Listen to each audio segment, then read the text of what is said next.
Assalamualaikum warahmatullahi wabarakatuh. Kembali bersama aku Dinaya Citra Soliha dalam program Bahas Berita Bersama Orang Hebat. Pada hari ini aku akan menemani kalian selama 7 menit ke depan untuk membahas seputar berita-berita terupdate yang sempat viral di media sosial. Mengingat berita yang sedang viral di media sosial, ada salah satu berita yang sempat menjadi sorotan publik, yaitu berita mengenai bencana alam yang terjadi sehabis karnaval yang diadakan di Brazil, tepatnya di kota Sao Paulo. Pada tanggal 17 Februari 2023, ratusan warga Brazil menyaksikan karnaval yang memang sudah menjadi agenda setiap tahunnya. Karnaval tersebut berlangsung selama 5 hari. Usai karnaval selesai, tak lama banjir bandang dan longsor menerjang kota tempat karnaval itu diadakan. Melihat peristiwa tersebut, banyak sekali netizen di media sosial menyangkut pautkan bahwa bencana ini terjadi akibat dari penggelaran karnaval yang bertemakan satanik. Di dalam unggahan video yang beredar di media sosial, dalam karnaval terlihat adanya pameran kostum-kostum satanik seperti kostum iblis dan pemujanya. Untuk melengkapi informasi yang saya dapatkan, saya juga mengundang tamu istimewa yang akan memberikan informasi dan tanggapannya mengenai berita ini.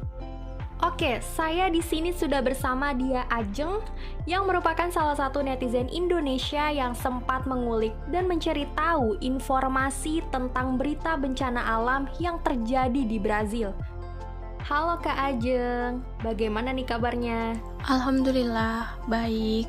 Oke, melanjutkan pembahasan kita yang tadi sudah sempat saya singgung mengenai bencana alam yang terjadi di Brazil usai karnaval diadakan. Nah, kira-kira apa saja nih informasi yang sudah Kak Ajeng dapatkan melalui sumber-sumber yang ada mengenai peristiwa tersebut? Sesuai dengan informasi yang saya dapat, banjir dan tanah longsor tersebut diakibatkan karena curah hujan yang lebat yang terjadi di kota tempat karnaval itu diselenggarakan.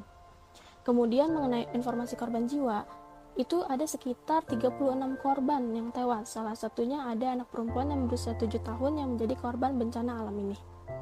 Oh, rasanya mengiris hati sekali ya mendengar jika sampai ada anak-anak yang menjadi korban jiwa. Lalu, apa saja upaya pemerintah setempat dalam menangani bencana tersebut? Pemerintah pastinya melakukan upaya berupa mengirim tim penyelamat untuk mencari korban yang hilang, luka-luka, bahkan korban yang tewas tertimbun puing.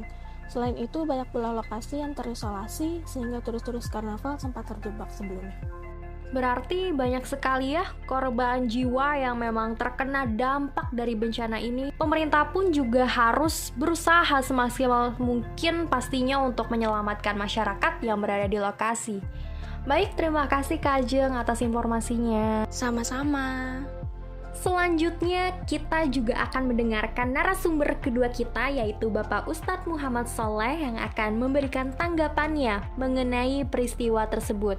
Assalamualaikum Pak Ustadz. Waalaikumsalam warahmatullahi wabarakatuh.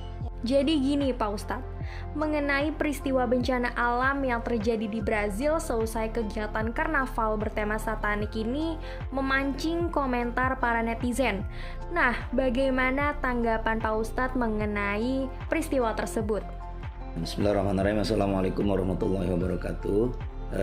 Tanggapan saya mengenai kasus bencana yang terjadi di Brazil usai terselenggaranya karnaval nuansa satanik. Setiap Tuhan memberikan bahala bencana di muka bumi ini tentunya dengan sebab akibat yang dikatakan hukum kausalitas, hukum sebab akibat. Kenapa Allah turunkan bencana? Karena ada sebab. Barangkali di tempat tersebut atau di negara tersebut ada manusia-manusia yang perbuatannya melampaui batas, melanggar syariat dan ketentuan-ketentuan norma-norma yang berlaku di dunia ini. Sehingga dengan sebab tersebut Allah menurunkan ujian, Allah menurunkan teguran berupa bencana yang Allah datangkan di tempat tersebut. Ya, itulah menurut pendapat saya. Karena sekali lagi saya tekankan intinya semua bencana yang ada di dunia ini yang Allah turunkan karena berlakunya hukum kausalitas atau hukum sebab akibat. Lalu kira-kira hikmah apa nih yang dapat diambil dari peristiwa ini? Di balik musibah ada rahasia besar Allah yang manusia itu nggak tahu. Ada 3 di balik bencana. Yang pertama, untuk orang-orang yang tunduk patuh kepada Allah, ketika ada bencana atau musibah apapun bentuknya, maka itu adalah bentuk ujian. Sampai di mana batas kesabaran hamba yang patuh kepada Allah diuji oleh Allah dengan musibah. Yang kedua adalah teguran. Di balik bencana yang Allah berikan ini ada teguran bagi orang-orang yang melampaui batas. Di satu sisi dia melakukan norma-norma aturan agama, di satu sisi lain suka melanggar norma. Makanya Allah tegur supaya dia kembali kepada jalan yang benar. Yang ketiga, di balik musibah ini adalah betul-betul hukuman bagi orang-orang yang melampaui batas secara berlebihan, sudah sangat melanggar norma-norma aturan yang ada di negara tersebut dan melanggar hukum-hukum yang telah ditetapkan oleh Allah Subhanahu wa taala, Tuhan yang Maha Esa. Makanya Allah turunkan bencana, adab, dengan tujuan mereka kembali kepada Allah dan tidak mengulangi perbuatannya lagi. Terima kasih. Baik, terima kasih untuk Pak Ustadz Soleh yang telah memberikan tanggapannya mengenai peristiwa ini. Semoga kita semua dapat mengambil pelajaran dan hikmah dari bencana alam yang tadi sudah kita bahas bersama-sama. Terima kasih kepada 2 narasumber hebat kita. Terima kasih juga untuk teman-teman pendengar setia yang telah mendengarkan siaran radio kami dari program Bahas Berita Bersama Orang Hebat. Saya Dinaya Citra Soliha.